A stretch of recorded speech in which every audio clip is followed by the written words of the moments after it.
வித்தாச்சு. இந்த ஆரவ் கார்டன் ஃபுல்லாவே சோல்ட் அவுட்டுங்க. இந்த சைடு அஸ்வினி கார்டன் இதுவும் சோல்ட் அவுட்டுங்க. இந்த சைடு வந்து பாத்தீங்கன்னா அக்கான அவனிங்க இதுவுமே கம்ப்ளீட்டா ஃபுல்லாவே வித்தாச்சுங்க. ஏன்னா இவன் வித்த பிளாட்லாம் சொல்லிட்டே இருக்கான்னு தானே யோசிக்கிறேன். உங்க மைண்ட் வச்சு எனக்கு புரியுது. ஆக்சுவலா பிளாட் கேட்டவங்களுக்குலாம் பிளாட் கொடுக்க முடியாம சங்கடமா இருக்கிற பட்சத்துல தான் இன்னைக்கு நம்ம ஒரு புது ப்ராஜெக்ட் வந்து லான்ச்சுக்கு வந்திருக்கோங்க. இதுதான் ராஜீவ் நகருங்க. வெறும் 17 பிளாட் தான் போட்டிருக்காங்க. இன்னைக்கு காலையில தான் வந்து ப்ரீ லான்ச் ஈவென்ட் நடந்துச்சு. அதுக்குள்ளே 7 பிளாட் புக் ஆயிடுச்சு. வெறும் 10 பிளாட் தான் இருக்கு. இந்த சைட்டோட எக்ஸாக்ட் லொகேஷன் பாத்தீங்கன்னா வெஸ்ட் தாம்பரத்தில் தாங்க லொகேட் ஆயிருக்கு. உங்களுக்கு அவுட்டர் ரிங் ரோடுக்கு பக்கத்துல ஒட்டியே இந்த சைட் இருக்குன்னு சொல்லலாம். அதே மாதிரி தாம்பரம் முடிச்சு ரோட்ல இருந்து ஜஸ்ட் ஒரு 50 மீட்டர்ஸ்ல இருக்குது. என் பின்னாடி பாத்தீங்கன்னா தெரியும் உங்களுக்கு ஏகப்பட்ட வீடுங்க இருக்குங்க.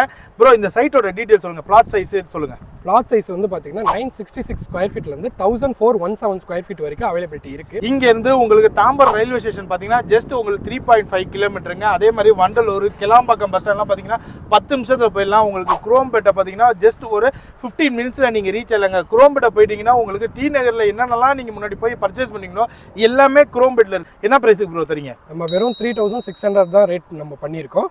அதுலேயே 80% பேங்க் லோன் ஃபெசிலிட்டி நம்ம பண்ணியிருக்கோம். இது சிஎம்டி ப்ளஸ் ரேரா அப்ரூவோட நம்ம சைட் லான்ச் பண்ணியிருக்கோம். இவங்களே பிக்கப் அண்ட் ட்ராப் கொடுக்குறாங்க. வெறும் 10 பிளாட் தான் இருக்கு. ஸ்கிரீன்ல தெரியுற நம்பருக்கு உடனே கால் பண்ணுங்க. இதே மாதிரி ஒரு இன்ட்ரெஸ்டிங் வீடியோல நானும் நம்ம டீம் மீட் பண்றோம். பாய்.